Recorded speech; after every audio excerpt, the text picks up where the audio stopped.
Assalamualaikum warahmatullahi wabarakatuh. Bismillahirrahmanirrahim. Tabarakalladzi nazzalal furqana ala 'abdihi liyakuna lil 'alamin nadhira. Allahumma shalli wa sallim ala sayyidina Maulana Muhammad wa ala alihi wa sahbihi asma'in. Nama ba'du. Semua pengurus PBNU yang saya hormati, semua habaib, semua ulama yang saya hormati, wabil khusus Kiai Haji Abdul Manan, Ketua Lembaga Dakwah PBNU, yang meskipun mondoknya hanya 3 bulan ini sebetulnya problem, sehingga saya kesini ini sebetulnya tidak pernah merasa ibadah. Ini bukan dakwah, ini show dakwah. Jadi yang namanya dakwah itu ya orang-orang di kampung nggak bisa ngaji, diajarin ngaji. Seperti saya di Jogja, di Rembang. Kalau ini show dakwah. Dan ini ada agak kesalahan karena mondoknya hanya 3 bulan. Jadi tidak bisa bedakan mana dakwah, mana show dakwah. Ini jelas show itu. Mungkin yang benar-benar dakwah yang sekarang sedang bikin masjid di pedalaman Kalimantan, pedalaman Sulawesi, atau saudara-saudara kita yang di Korea, saya kemarin di Korea, itu dakwah betul. Kalau ini agak-agak tontonan ya, tapi masih bagus lah, melihat wajahnya habib ulama itu ibadah. Tapi begini ya, yang jelas saya berharap sekali, saya diundang sekali ini saja, jangan diulang. Karena mencintai ulama itu baik, tapi ngatur ulama itu dosa. Ini jadi ini harus dicatat. Jadi Imam Malik itu kalau diundang tuh marah, meskipun yang undang tuh seorang raja zaman itu, Harun ar-Rasyid. Beliau minta supaya Imam Malik baca Muwatta di istana untuk anak-anaknya, padahal seorang presiden mau ngajari anak-anaknya. Imam Malik marah, masyhur gitu, al ilmu yu'ta la ya'ti, ilmu disowani, ora kok ilmu yang sowan. Di mana-mana timba itu ke sumur apa sumur yang ketimba? Timba ke sumur. Ini agak kecelakaan. Pakai air pam. Air pam katanya. Sudah banyak air. Sehingga saya kata orang banyak itu di SK-kan PBNU, tapi itu tidak pernah saya pikir. Karena saya melakukan kebaikan itu sebelum dapat SK. Saya ngajar sebelum dapat SK, saya dakwah di mana-mana sebelum dapat apa? SK saya langsung minallahi ta'ala, dari Allah ta'ala. Jadi kalau PBNU niatnya ikrar bahwa orang yang sudah manfaat diangkat, itu saya terima. Tapi kalau merasa ngangkat saya, tak lawan di pengadilan itu. Karena saya sudah jadi kiai sebelum diangkat PBNU. Ya ini saksikan ya para muhibin saya. Jadi kalau SK itu ikrar, ngakui kalau Gus Bak manfaat, saya terima. Kan hanya ikrar saja, apa? Tapi kalau merasa ngangkat dari bawah ke atas itu tak lawan sampai apa? Pengadilan, sampai di akhirat. Tersangkanya ya yang sedang jabat sekarang itu. Tapi saya yakin enggak, Kiai Miftahul Ahyar itu orang alim karena alumni Sidogiri dan menantunya Syekh Duki. Di antara gurunya itu pernah mbah mertua saya, karena istri saya orang Sidogiri. Beliau juga besanan sama keluarga Lasem, saya ini Dzurriyyah Lasem. Pak Said Akil juga orang alim, mbah-mbahnya juga orang alim. Baru kemarin nyocokkan nasab sama saya. Buyut-buyutnya beliau itu adik buyut saya, pernah cocokkan sama saya. Gus, saya sama saya tua mana? Tua saya, buyut kamu adik buyut saya, kata saya gitu. Tapi saya tetap hormat sama beliau karena ya pernah sepuh umurnya setidaknya. Jadi saya ulang lagi, ngaji seperti ini itu sebetulnya lebih ke show, pertunjukan. Supaya pertunjukan ini tidak dosa, saya isi ngaji betulan. Tapi jangan diulang. Karena biasa ngaji rutin. Saya di Jogja tafsir Jalalain sudah juz 23. Pernah khatam hikam. Sekarang Nashahul Ibad separuh. Saya ngaji di Sidogiri Itkon, di Sarang Balaghatul Quran, di Hajen Lubul Usul, tapi sarahnya yang Thariqatul Husul, sarahnya Mbah Sahal Mahfud. Jadi baru di sini ngaji bersaing sama orang yang mondok berapa? 3 bulan. Ini masalah. Masalah. Nggak boleh mondok itu harus buat tulis zaman. Tapi ya tidak apa-apa, mungkin laduni ya. Jadi kalau mondok cepet itu kemungkinannya apa? Laduni. Begini, tapi saya tertarik apa yang dikatakan Kiai Haji Abdul Manan tadi menyangkut kalimat tauhid. Saya ngaji di mana-mana bilang, kalau ngaji itu yang tahqiq itu detail. Detail itu bahasa Arabnya tahqiq. Jadi kita misalnya berpikir secara jernih, orang yang kafir 70 tahun itu pasti menjadi muslim karena melafadzkan la ilaha illallah. Dan itu bi ijma'il ulama. Semua ulama mengatakan demikian. Saya ulang lagi, itu bi ijma'il ulama.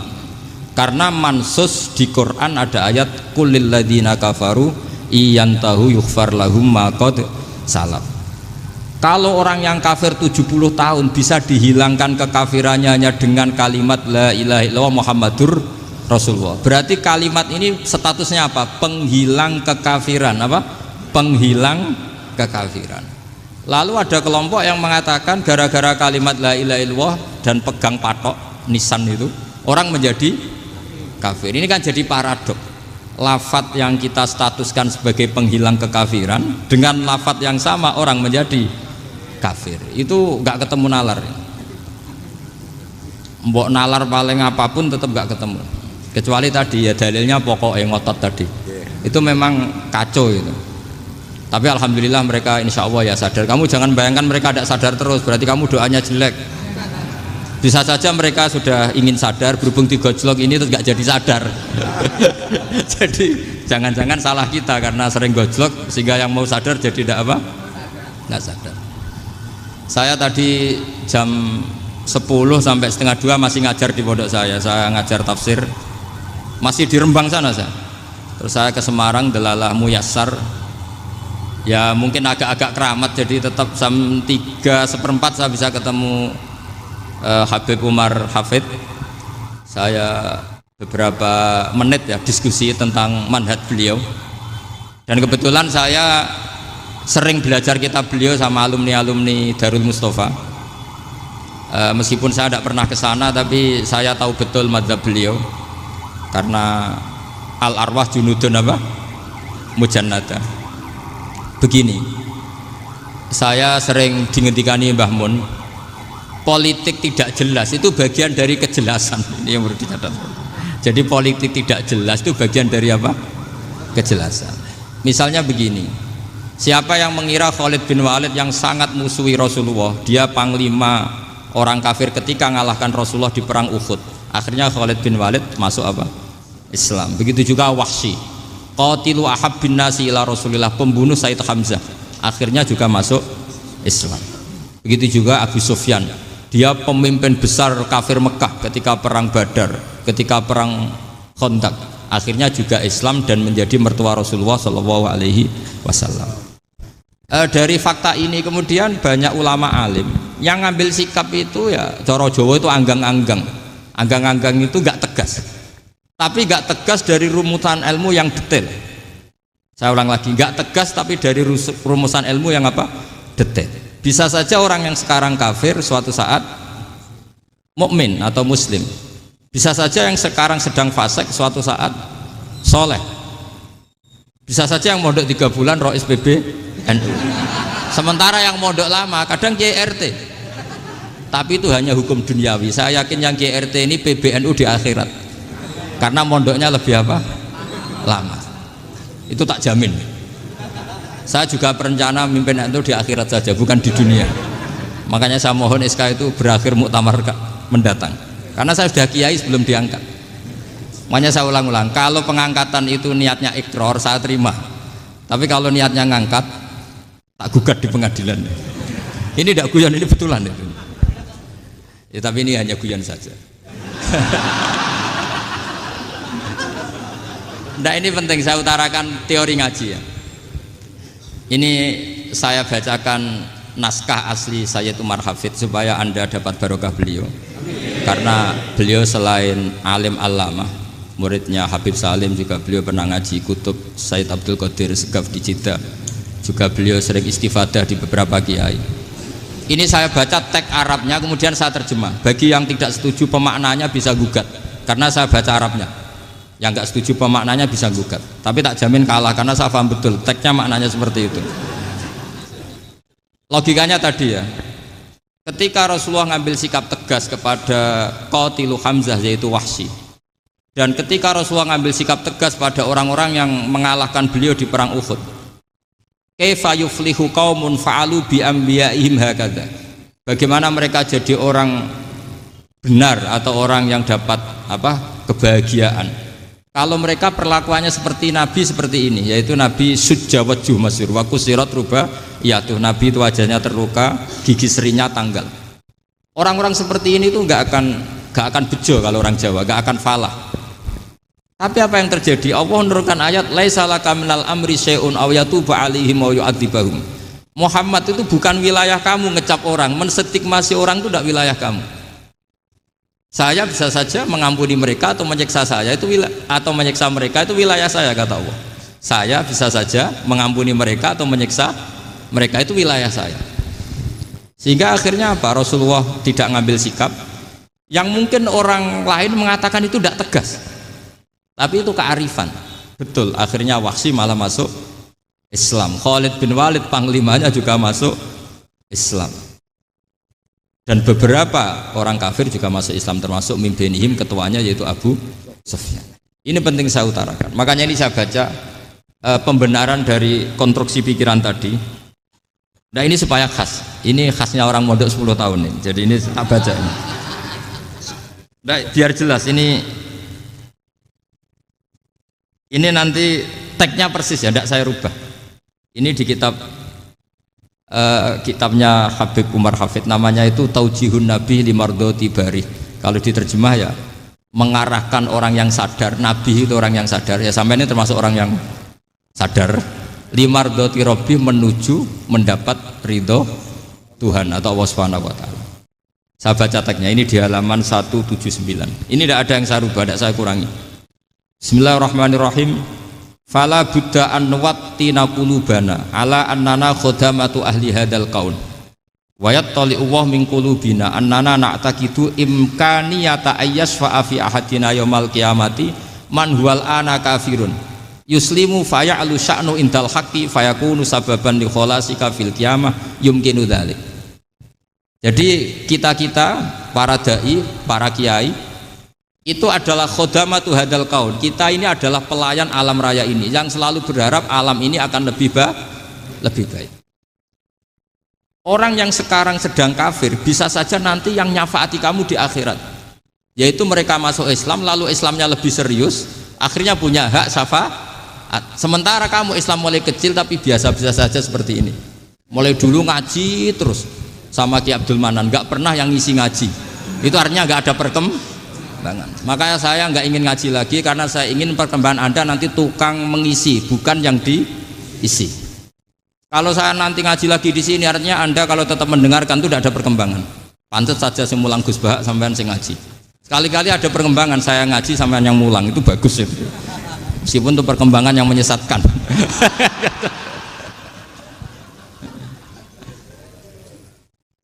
Ini penting saya utarakan. Ini dawuhnya Said Umar ya. Orang yang sekarang sedang kafir bisa saja orang ini nanti nyafaati kamu, yaitu beliau orang ini Islam, kemudian Islamnya serius, maka punya hak syafaat. Sementara kamu Islamnya biasa-biasa saja. Itu masyhur kayak Sayyidina Umar. Sayyidina Umar Islam di hari itu langsung makomnya makom yang a'la, sehingga mengalahkan yang sudah Islam lebih lama. Karena Islamnya Umar itu menjadi izzatul Islam betul. Makanya jangan benci orang tegas teman-teman, kadang ya ada baiknya. Abu Bakar itu sudah Islam tapi layinal janib, orangnya santun. Kalau dipisoi orang yang menengahi lah, kira-kira seperti itu. Begitu juga Bilal, Ammar, Suhaib. Singkat cerita, Rasulullah itu sering dibully ya, sering disiksa orang-orang kafir. Rasulullah berharap, wah kalau yang Islam gini terus repot. Melihat Umar ini petarung di pasar Uka, dia dapat uang itu kalau tarung, menangan. Kata Rasulullah, kalau ini yang Islam ya bagus. Beliau berdoa, Allahumma aizal Islam bi Umar. Itu kira-kira 2 hari dari doa beliau, Umar masuk Islam. Itu pertama masuk Islam itu orang-orang kafir diparani. Kalau kamu ganggu Rasulullah Muhammad tak bunuh. Semenjak itu orang kafir yang gentenan sembunyi. Sehingga kata para mereka yang Islam selalu jaya mut aslama Umar, ketika Umar masuk Islam. Itu dalam satu hari Islam itu Rasulullah sudah ngendikan Umar yang Islam sehari ini imannya kalau ditimbang separuh ahli dunia masih unggul sama Islamnya Umar. Nah bisa saja seperti itu. Jadi saya minta sama teman-teman yang mencintai ilmu, tidak tegas itu bagian dari ketegasan dalam ilmiah. Karena kita ini tidak mengendalikan dunia, tidak mengendalikan hidayat, hanya Allah piyambak yang ngasih apa? Hidayat. Maka sikap kita laisalaka minal amri syai'un aw yatuba alaihim aw yu'adzibahum. Rasulullah yang ahabbul khalqi ilallah saja tidak boleh tegas karena semuanya potensi itu ada. Cuma kita tegas dalam kebenaran saja, tapi nggak perlu tegas dalam mengawal kebenaran. Kenapa demikian? Karena Islam ini agama yang akan dijaga Allah ila yaumil. Yang jaga Islam bukan PBNU, bukan PP Muhammadiyah, bukan kiai. Yang menjaga Islam namun Allah Subhanahu wa taala. Makanya Sayyidina Umar itu kalau disuruh mikir Islam itu nggak mau betul. Masyhur itu dalam tarikh-tarikh. Umar mimpin itu sukses, banyak futuhat. Singkat cerita akhirnya orang tuh kelangenan, wah kalau Umar meninggal kayak apa. Sehingga Abdullah bin Umar setiap jalan-jalan tuh dibully. Kalau sekarang dibully, ya Abdullah bin Umar, bapak kamu itu gimana? Sudah sepuh mau meninggal kok tidak suksesi. Kalau saja ada orang penggembala kemudian meninggalkan kambingnya di hutan, kamu anggap orang yang mudoyik enggak, menyia-nyiakan kambing itu enggak? Ya iya, kata Abdullah bin Umar. Apalagi amru hadil umat ini mau ditinggal gelanggang, nanti suatu saat Umar meninggal. Mbok ya suksesi supaya jelas. Logika itu diaturkan ke Umar radhiyallahu anhu, ke Sayyidina Umar. Pertama Umar agak tertarik dengan logika itu. Lama-lama beliau marah. Tidak jadi. Saya tetap tidak akan istikhlaf, tidak akan suksesi. Dan saya tidak akan mikir Islam katanya. Islam akan diurus oleh Allah Subhanahu. Terus beliau ngendikan, Islam ini jalan ketika ditinggal Abu Bakar. Bahkan ketika ditinggal ahabbul khalqi ilallah akramul khalqi indallah, yaitu Rasulullah Muhammad sallallahu alaihi wasallam. Coba Islam dulu dipimpin Abdul Qadir ketua wali, dipimpin Wali Songo, dipimpin orang top. Sekarang dipimpin mondok 3 bulan jalan. Karena Islam yang ngatur Allah Subhanahu wa taala. Jadi ini penting. Loh coba ustadz tuh banyak yang nggak bisa ngaji loh. Tapi ya laku ya nggak masalah. Loh saya kemarin di Korea seminggu. Itu TKI jadi khotib, ada yang jadi mufti, ada yang jadi suriah. Itu ada yang di sana jadi suriah, pulang ke kampung angon kambing lagi. Loh itu teman saya kenal. Suriah Korea. Iya suriah Korea tapi. Artinya gini, bahkan masjid semua yang di Korea itu didirikan oleh TKI dan TKW. Mereka digerakkan Allah untuk mikir agama, karena agama ini milik Allah. TKI saja mikir. Makanya ini penting, yo dakwah tapi tauhidnya sing kenceng, jangan dakwah kenceng tauhidnya kendor. Itu bahaya betul. Saya ulang lagi ya, ini dawuh Habib Umar. Jadi kata beliau, fala budda an wattina qulubana. Kita harus yakin seyakin-yakinnya bahwa semua kemungkinan itu mungkin. Makanya masyhur dalam tarikh ketika kafir Quraisy mau disiksa oleh para malaikat karena mereka sering menyakiti Nabi, kata Nabi gimana? Jangan. Saya berharap kalau bapaknya tidak mukmin, suatu saat anaknya mukmin.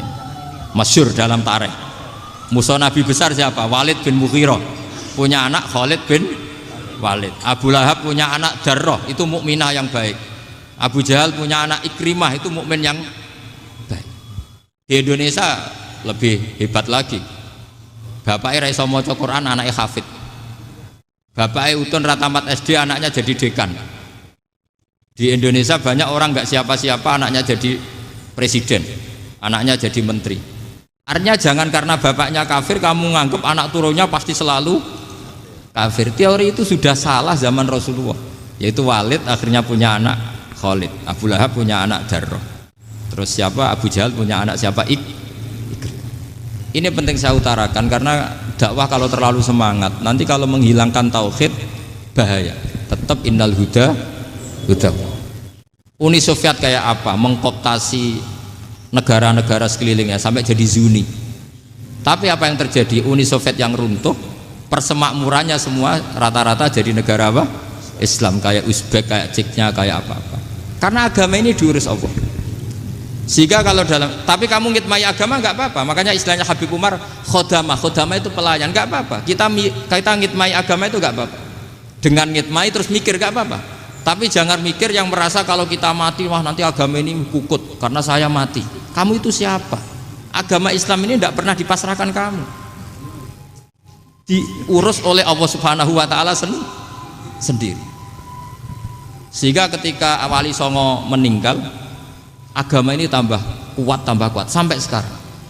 Kecil saya itu kalau pengajian susahnya bukan main, harus izin sana sini. Sekarang setiap pengajian polseknya datang, polresnya datang, nggak ada intel, nggak ada apa.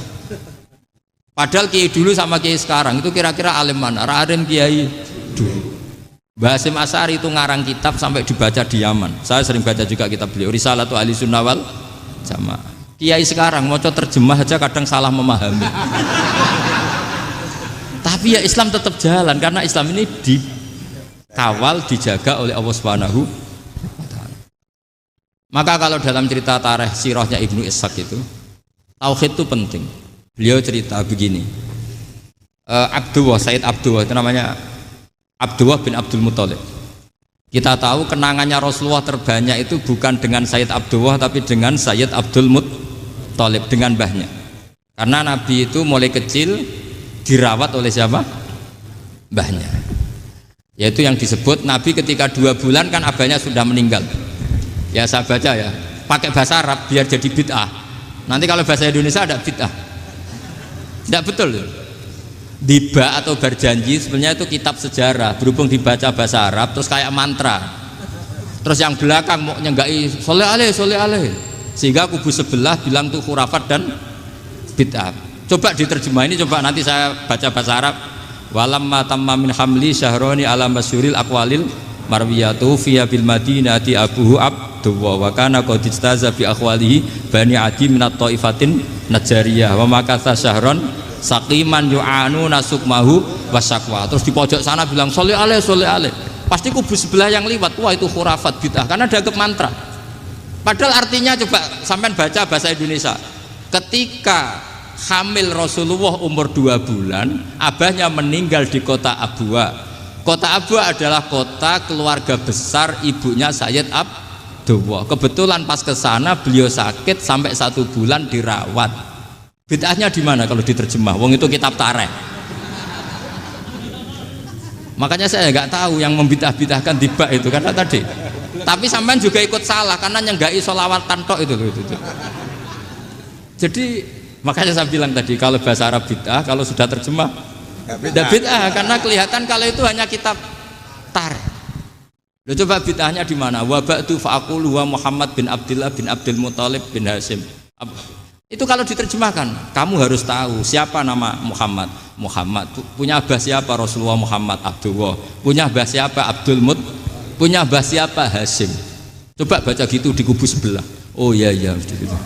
Berhubung baca bahasa Arab. Wa ba'du fa'aqulu wa Muhammad bin Abdullah bin Abdul Muthalib bin Hasyim. Jadi itu hanya salah baca saja. Maksudnya salah yang hukumi, bukan salah yang baca, salah yang apa? Hukumi. Sayyid Abdullah ini orang yang tauhidnya sangat kuat. Sayyid Abdul Muthalib lebih kuat lagi. Saya cerita sedikit betapa pentingnya tauhid. Ketika pasukan Abraha bawa pasukan gajah mau menyerang apa? Ka'bah. Itu sebelum menyerang itu semua aset-aset milik orang kafir Quraisy, milik orang Quraisy lah. Itu ditawan, diambil. Termasuk milik Sayyid Abdul Muthalib, milik Abdul Muthalib.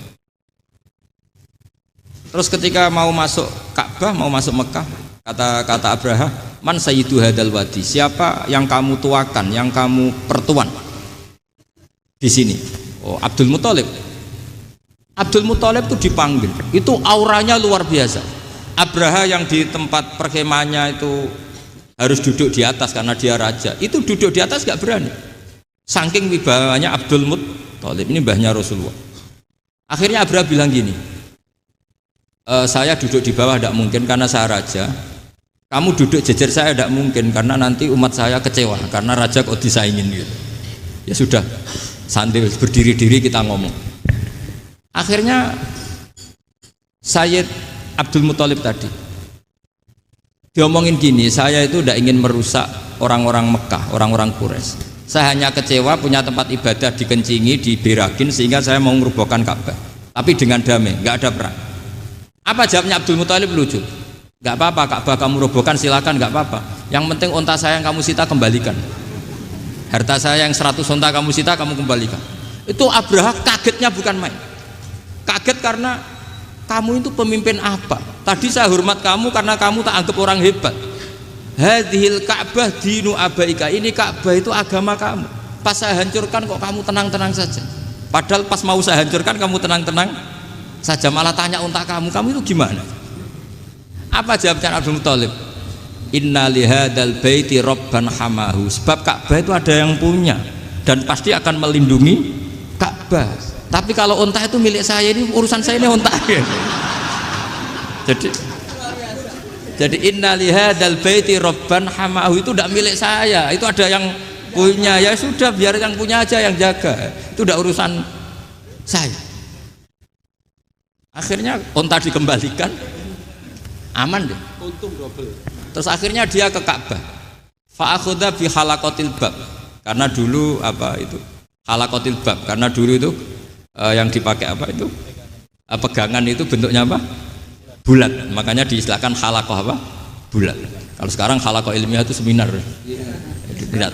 Halaqah dituburuhi lain lagi. Lain lagi ya. Pegang terus bilang gini, kata Abdul Muthalib, ya Allah, Ka'bah ini mau dihancurkan oleh Abraha. Ka'bah ini milik kamu. Saya mau ke gunung, mau melihat apa yang kau lakukan terhadap orang yang mau merusak Ka'bah. Terus Abdul Muthalib bilang ke umatnya, wa ya qaumi, ayo kita ke gunung melihat ma fa'ala rabbuna, apa yang akan dilakukan Tuhan kita terhadap orang yang mau menghancurkan Ka'bah. Jadi santai saja, santai. Terus Abdul Muthalib naik gunung sama orang-orang Quraisy. Abraha datang mau merusak Ka'bah, terus terjadi alam taro kaifa fa'ala rabbuka bi ashabil fil. Itu melihat, dan betul Ka'bah dijaga Allah. Islam juga gitu. Ketika Islam dikooptasi Uni Soviet, semua ulama, semua wali perasaannya hanya nunggu kehancuran Uni Soviet, karena pasti agama ini dijaga. Saya setiap sholat, setiap munajat, ketika baca Rabbana lakal hamdu bil samawati wa mil'ul ardi. Dulu saya iskal itu janggal. Ya Allah, engkau zat yang layak dipuji, yang pujian itu memenuhi langit dan bumi. Pikiran saya kalau bumi ateis itu mujinya kayak apa? Tapi masya Allah, ketika saya datang di Korea, bumi ateis, ternyata di sana banyak masjid, banyak tasbih, bahkan ada sakduna di sana. Karena Allah sudah ngendikan lakal hamdu mil'us samawati wa mil'ul ardi. Dan sekarang nyata, semua bumi ateis, bumi apa saja, ada tasbihnya, ada tahmidnya. Makanya sadaqallahul adzim ketika ngendikan sanurihim ayatina fil afaq walladzi arsala rasulahu bil huda dinil haqqi liyuzhirahu 'alad dini kulli. Makanya saya mohon sekali bahwa agama ini harus kamu khidmah. Tapi enggak boleh kamu pikir. Atau dibaliklah, khidmah maka memikir. Tapi tidak usah GR bahwa agama ini diserahkan sampean. Saya juga agak ridho. Agama kok diurus orang-orang kayak gini, kayak apa nasibnya? Jadi ini penting, karena rata-rata kiai alim itu tidak jelas. Terus oleh orang-orang yang nggak pernah ngaji itu, wah ini nggak jelas, nggak tegas. Islam itu harus tegas. Maksudnya tegas itu kayak apa? Tegas itu di wilayah kita. Kalau istri kamu mau diperkosa orang itu boleh tegas, itu wilayah kamu. Tapi kalau hidayat itu wilayahnya Allah Subhanahu wa Ta'ala, kita tidak pernah tahu. Bahkan yang sudah Islam saja, nyuwun sewu, itu nggak ada jaminan mati husnul. Kita tahu dalam sejarah Sa'labah itu dapat gelar hamamatul masjid, merpatinya masjid. Tapi kita tahu akhirnya Sa'labah itu apa? Su'ul khotimah. Sampai dalam Islam selalu diajarkan ya muqallibal qulub tsabbit qalbi ala din. Jadi kalau kita sendiri saja masih ingin selalu husnul khotimah, agak ada ruang untuk mudah menvonis orang lain.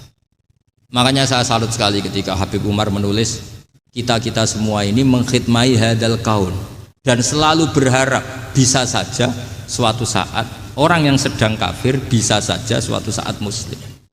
Nah soal kalau yang sama yang harbi menyerang kita ya tarung. Kalau artinya kalau yang merangi kita ya kita wajib perang, kalau enggak ya habis kita. Seperti kita lakukan ketika diserang Belanda. Tapi ketika mereka musta'man, dhimmi, mu'ahad, orang-orang kafir yang mau berdamai dengan kita, ya kita damai.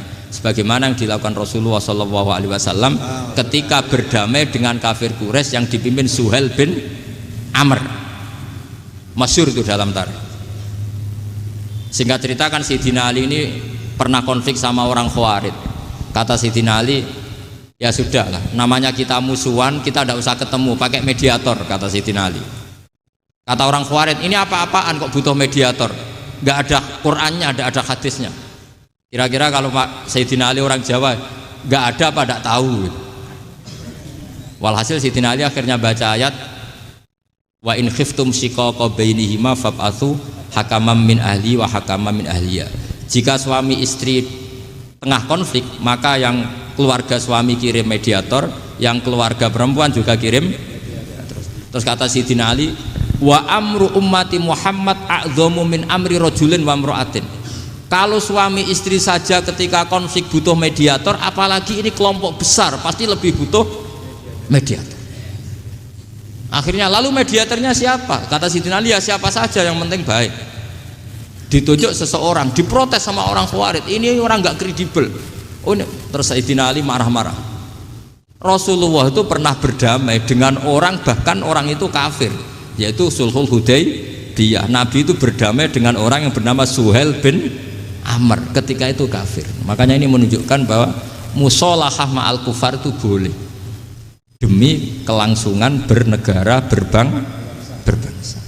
Kamu tidak usah meragukan reputasi NU. Ketika dulu kafirnya kafir harbi zaman Belanda, ya Mbah Hasim fatwa apa? Jihad. Jadi jangan kira tidak tegas, kita tegas sekali, justru kita yang punya masa lalu tegas. Tapi kepada siapa dan dalam konteks apa? Paham ya? Terus ini penting sekali untuk dijernihkan.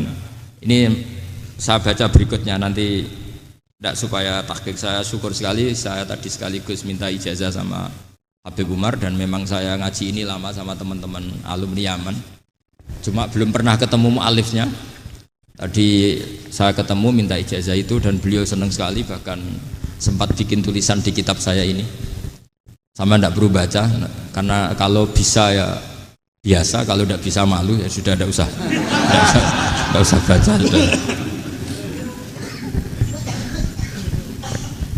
Terus ini kata beliau, ini masih saya teruskan. Nahnu min hadhil intilaqah naktasibu thabatana wa quwwata yaqinina wa illa fa fil ardi mu'aridun wa muntaqidun wa mukhalifun min akhyarin wa asyrarin sholihin wa fasikin muslimin wa kuffar. Kalau kamu punya satu metode ilmiah, metode dakwah, kamu harus siap, karena pasti ada yang menentang. Yang menentang itu ya mulai orang soleh, tidak soleh, orang macam-macam. Jadi kalau sudah punya manhaj, memang dari awal harus siap apa? Ditentang. Jadi misalnya PBNU punya kebijakan apa, ya sudah siap saja dibully. Itu pasti itu, karena nggak ada manusia semua suka, semua benci. Kata beliau, anta in kunta fi syakkin min hadzal maslak wal manhaj fattabi man syi'ta wasaha angka ghaniyah wa in kunta ala yaqinin annahu al huda wa mirasun nubuwah wa annahu haqiqatu tarjamatil ahdi ma'rab fala tata'atsar min kalami ahadin yakunu mangkana. Jadi intinya kita mengawal Islam secara rahmatan lil alamin itu justru kita berharap menjadi simpatik dan menjadikan mereka menjadi napa Islam. Jangan ketika simpatik dianggap gak tegas. Saya masih ingat betul dawuh Mbah Mun, hak sekseni, kata beliau. Saya masih ingat kalimatnya, sekseni. Aku ra tegas itu berdasar ayat laisalaka minal amri syai'un aw yatuba alaihim aw yu'adzibahum. Karena potensi sosial itu bisa rubah. Orang yang sekarang kawan kamu bisa saja suatu saat jadi musuh. Yang sekarang musuh kamu bisa saja suatu saat jadi kawan. Terus kamu ngambil sikap tegas dalam sesuatu yang nggak stabil seperti ini, lalu tegas itu kan nggak pada tempatnya. Makanya yang seperti ini kata Allah pakai asa itu menawa. Asa wahu ayyaj'ala bainakum wa bainal ladzina ataitum minhum mawaddah. Bisa saja orang yang sekarang musuhan dengan kamu suatu saat dijadikan mawaddah. Kamu udah mawaddah itu saling mengasihi. Kamu udah usah tanya, wallahu qadir, kata Allah, karena Allah mampu. Jadi dalam hukum-hukum sosial Allah seringnya bilang apa? asa. Sale wa asa antakrahu syai'a wa huwa khairul lakum wa asa antuhibbu syai'a wa huwa syarrul lakum. Karena masalah sosial ini semuanya asa, yang pernah tahu siapa? Bisa saja sekarang saya Rois Surya, nanti SK-nya nggak turun lagi, tapi saya tidak apa-apa. Bisa saja nanti santri 10 tahun dipimpin 3 bulan nggak apa-apa, bolak-balik nggak apa-apa, saya tidak akan kecewa karena masya Allahu kana wa malam yasa lam yakun. Assalamualaikum warahmatullahi wabarakatuh.